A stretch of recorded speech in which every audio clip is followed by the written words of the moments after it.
Pourquoi est-ce que les gens disent que Benoît Saint-Denis est un vrai problème, que Benoît Saint-Denis est un facho, raciste, est un combattant d'extrême droite, et cetera, et cetera? Les gars, il y a eu pas mal de choses. D'abord, il y a eu une collaboration avec une marque qui s'appelle Kalos. Donc cette marque, les gars, il y a rien qui est prouvé, il y a rien de factuel. Cette marque collabore également avec des gars comme Ibra TV. Donc c'est assez compliqué d'affirmer en voyant Kalos. Pourquoi? Parce qu'il y a des fleurs de lys, vous savez, des symboles très français, parce qu'il y a des drapeaux, et cetera. Et j'ai l'impression que, le mot patriote, le patriotisme est confondu avec racisme.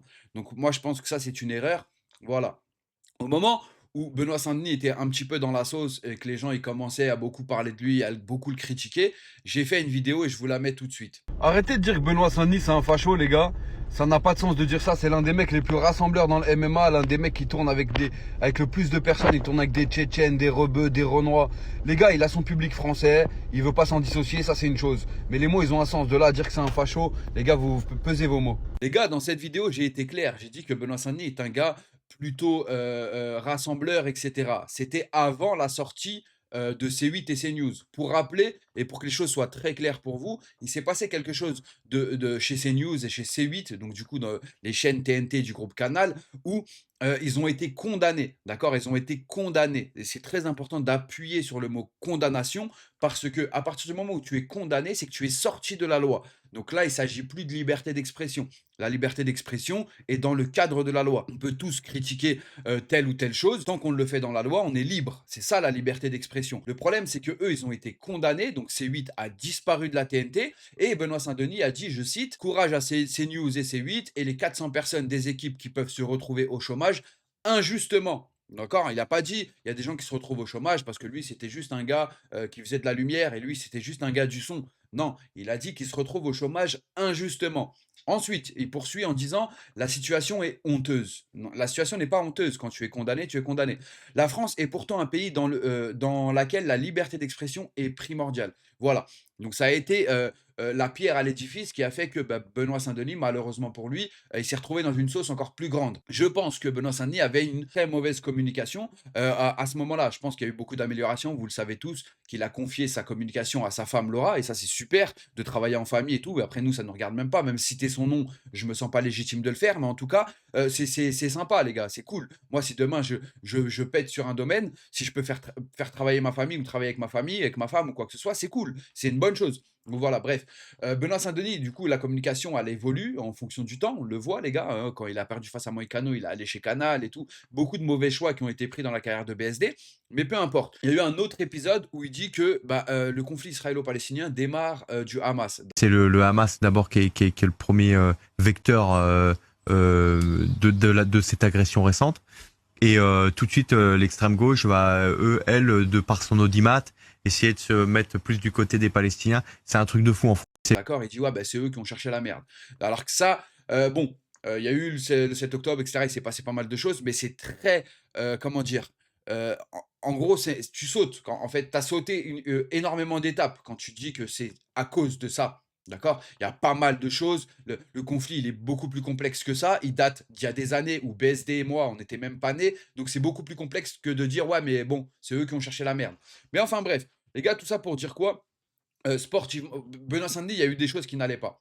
Moi, j'ai dit quelque chose auparavant et je le redis et je le redis encore aujourd'hui. Pour moi, c'est toujours, quelque chose de réel. D'ailleurs, il a lui-même, répondu à tout ça, d'accord? Il a fait un long communiqué. Mon précédent post a été mal interprété. Donc là, le post que j'ai lu juste avant, le tweet qu'il avait fait, il ne s'agissait pas de soutenir un parti politique, des propos ou une idéologie, mais de rappeler que la liberté d'expression est un pilier dans notre démocratie. Elle appartient à tous. Je me serais indigné de la même façon pour n'importe quel autre média. Par ailleurs, mes pensées s'adressaient aux 400 travailleurs injustement privés de leur emploi. D'accord, donc là, il est en train de dire que c'était injuste pour les travailleurs, mais je dis pas que, voilà, donc si ça avait été Arte ou Gulli qui avait été supprimé de la TNT, j'aurais autant réagi. Ça, c'est quelque chose qui nous fait douter, les gars. Nous, moi, on a du mal à associer ça et dire oui, bon, peut-être que c'est vrai, etc. On m'associe régulièrement à certains courants de pensée lorsqu'il s'agit de défendre les valeurs de mon pays. Bien sûr, cela me paraît évident, entre parenthèses. Je condamne toute forme de racisme ou de haine, d'ailleurs, qui est bien souvent la cause de nombreux torts et une voie de vie lâche. D'accord? Donc là, il s'oppose clairement au racisme. Il dit que être un lâche, être raciste, c'est être un lâche. C'est pas réfléchi, c'est pas fondé, voilà. facile, sans remise en question ni réflexion. Puissant moteur d'existence bien plus facile à développer et à entretenir que l'amour, l'entraide et la fraternité. Donc là les gars, ça c'est vraiment des valeurs militaires, hein, la fraternité, l'entraide, et cetera. C'est vraiment des valeurs militaires, et cetera. Mais moi, je pense que Benoît Saint-Denis souffre de son image qu'il l'a mis là où il est. C'est-à-dire qu'il est français, il est chrétien, il a appelé son fils Clovis, il est marié à une policière municipale, il est blanc, il est ancien militaire, force spéciale. Tout ça, ça l'a mis dans une case, dans l'inconscient des gens qui, bah, dans ce pays, ont du mal à trouver leur place. Voilà, beh, ça l'a mis dans une case où, bah, tu es forcément quelqu'un de mauvais. Alors les gars, ça c'est vraiment un raccourci qui a aucun sens et que nous, les gens issus, parce que les gars, moi ça fait 3 générations que je suis en France, enfin que ça fait 3 générations que je suis en France. Moi, toute ma vie, je ne connais rien d'autre que la France, donc voilà. Mais les gens issus de l'immigration, et cetera, souffrent un petit peu quelque part de quelque chose où ils se disent: «Voilà, tu vois, on n'est pas aimé de ci, on n'est pas aimé de ça». C'est vraiment, c'est de la victimisation les gars. On ne devrait pas être dans ça. Benoît Saint-Denis maintenant, il a pris la parole plusieurs fois, il aurait dû le faire clairement, il aurait dû le faire face caméra plutôt que d'envoyer un tweet. Il aurait dû dire: «Les gars, écoutez, voilà, j'ai jamais dit pour qui je votais, j'ai jamais dit qui j'étais». Et puis même s'il dit demain, il disait: «Il vote la droite», bah, il vote à droite les gars. Ton voisin, il vote à droite, hein. Faut pas croire que les gars, ils font des stats, hein, donc voilà. Il y a eu pas mal de choses de la part de BSD et moi, ce qui me pose problème dans ma vie personnelle, c'est que moi les gars, vous savez que je gagne ma vie avec les réseaux sociaux, je gagne ma vie, sur TikTok plus particulièrement. Je fais des vidéos sur les combattants, et cetera. Je fais des analyses, je fais du divertissement sur le MMA, je fais pas mal de choses à ce niveau-là. Et lorsque je dis que Benoît Saint-Denis est le meilleur au monde, je me fais insulter par tous les gens qui disent: «Ouais, t'es un vendu, et cetera. Sportivement, ça a aucun sens de dire ça, et cetera». D'accord? Il y a des arguments des 2 côtés. Lorsque je dis que Benoît Saint-Denis ne pourra pas battre un gars comme Arman Tsarukyan, un gars comme Charles Oliveira, et cetera, on me dit: «Ouais, tu un raciste, tu pas les blancs, et cetera, et cetera». Donc les gars, c'est très compliqué à l'heure d'aujourd'hui de parler de Benoît Saint-Denis. Si on parle de Benoît Saint-Denis, on devrait dire, «Ouais, bah, il est gentil, BSD», tu vois? Et même ça, je suis sûr que je recevrais des mauvais commentaires. Je m'en fous d'avoir des mauvais commentaires, les gars, je m'en fous. Moi, personnellement, je m'en fous. Mais en fait, c'est la débilité des gens qui me rend nerveux. Quand je vois des gens qui disent: «Ouais, mais non, c'est n'importe quoi, BSD, il a montré que». Non, BSD a montré beaucoup de lacunes sur sa victoire face à Dan Hooker. Face à Dan Hooker, il a fait quelque chose qui, pour moi, est du domaine de l'exploit. Et ça, je l'ai dit. Mais les gens, ils ont retenu que ce qu'ils voulaient. J'ai dit ce qu'il a fait face à Dan Hooker, ça montre que le gars, il revient de loin. Le gars, ce qu'il a pris, moi à l'époque, je disais que BSD n'avait pas le niveau du top 10. Je l'ai dit au moment où il s'est fait éclater par Renato Moicano. À partir du moment où tu perds face à Renato Moicano, c'est légitime, c'est logique, c'est factuel de dire que quand tu perds de cette façon-là, tu n'as pas le niveau du top 10. OK? Même si on peut prendre en compte les à côté, et cetera, ça ne nous regarde pas vraiment. Ça, on ne peut pas vraiment juger. On n'a pas notre patte. Si psychologiquement, il n'était pas bien à ce moment-là, ben peut-être que Dan Hooker, il n'était pas bien aussi à ce moment-là. Ça, c'est pas de notre ressort. Ce qui est de notre ressort, nous, c'est d'observer, de vérifier la mentale, de voir la mentale d'un combattant, de voir comment il avance, de voir comment il se relève, de voir ses facultés techniques, ses facultés physiques, même le cardio, tout ça, on ne peut pas en parler. Très souvent, j'entends des gens dire: «Ouais, mais un tel n'a pas de cardio. Regarde, il combat la bouche ouverte». Mais les gars, même ça, en réalité, ça a pas de sens. On sait pas. On se base sur des choses, voilà. Il y a des combattants, on sait qu'ils ont beaucoup de cardio. Mais les gens, ils critiquaient Nassourdine, ils disaient: «Nassourdine n'a pas de cardio». Sur quoi tu te bases? Il a jamais perdu un 5e round. Sur quoi tu te bases? Ça n'a aucun sens de dire ça. Et enfin bref, tout ça pour dire que, les gars, Benoît Saint-Denis, moi, je n'ai absolument aucune haine, pour Benoît Saint-Denis. Si là, j'ai fait une vidéo où j'ai dit que, bah, je pense pas qu'il passerait quelqu'un dans le top 5.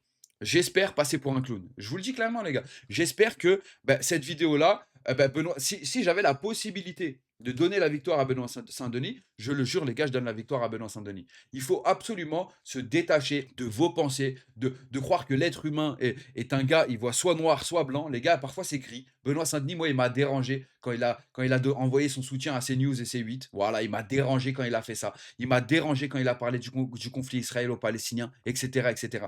Mais voilà, c'est comme ça. Ça fait pas de moi quelqu'un qui va détester Benoît Saint-Denis. Et regardez, les gars, je vais aller encore plus loin pour vous montrer la débilité des gens. L'Hexagone MMA, moi j'ai fait une vidéo où je parlais de l'Hexagone. Je disais que pour moi, il y a Walid Tandia, il y a Samba Sima et il y a Paul Dena qui sauve l'organisation. Parce que pour moi, l'organisation manque de hype, manque de sportivité, etc., etc. Vous avez retenu les 3 noms. Samba Sima, Walid Tandia, Paul Dena. OK? J'ai reçu des commentaires où les gens, ils ont dit quoi? «Hey, il a pas mis Théo Ulrich». J'ai dit: «C'est vrai les gars, j'ai pas pensé à Théo Ulrich». C'est vrai, j'aurais pu le dire, mais j'y ai pas pensé. Le commentaire d'en dessous, c'est: «Tu sais pourquoi il l'a pas dit? C'est normal, c'est parce que c'est un blanc».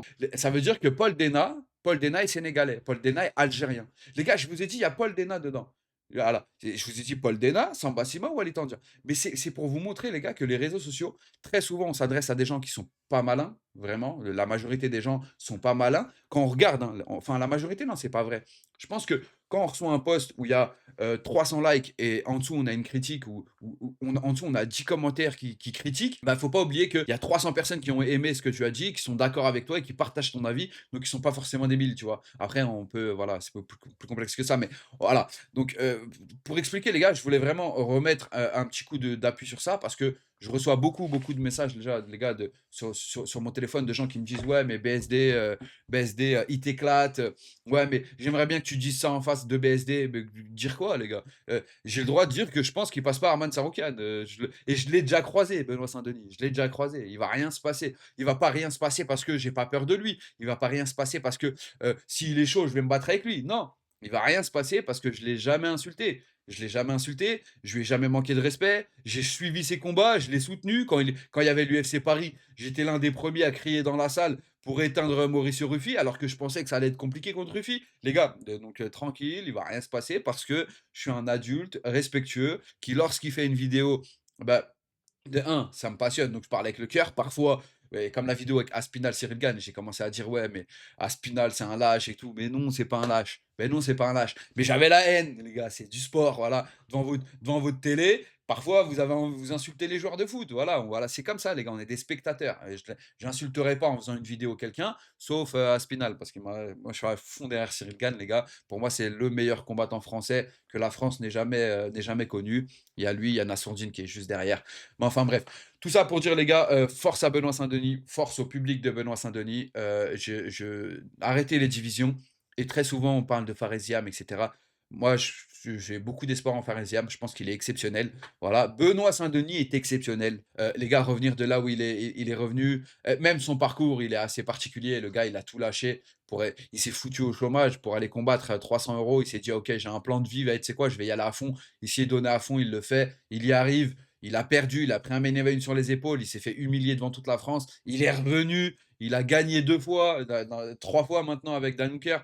Non, les gars, c'est vraiment fort ce qu'il fait. Il est vraiment surprenant. Et voilà, peut-être que au top 15, on avait du mal à le voir. Au top 10, on a du mal à le voir. Bah, peut-être qu'au top 5, ça sera exactement la même chose. Moi, j'y crois pas, mais j'espère en tout cas. Je lui souhaite. Je préfère largement Benoît Saint-Denis que Charles Oliveira, que Max Holloway. Pourtant, je les kiffe, ces gars-là, hein. Mais parce qu'il est français, parce que je suis sa carrière. Donc, les frères, merci d'avoir regardé cette vidéo. Pensez à liker, commenter. Donnez-moi votre avis en commentaire. Pas de haine sous cette vidéo. Je veux absolument pas de commentaires, pas de division. Je veux rien de tout ça. On est tous des Français. Et arrêtez de croire que parce qu'on a des origines ou quoi que ce soit, déjà, vous me connaissez pas, les gars. Je suis 50-50, les gars, donc déjà, vous me connaissez pas. Et arrêtez de croire que parce que il y a des gens, ils ont des origines, etc., ils préfèrent d'autres combattants. Moi, je préfère Benoît Saint-Denis à beaucoup de personnes qui sont issues, encore une fois, de l'immigration ou quoi que ce soit. J'en ai rien à foutre de ça. Je regarde les performances avant tout. Ce qui m'intéresse, c'est ça. Donc, merci les gars d'avoir regardé cette vidéo. Salut les gars.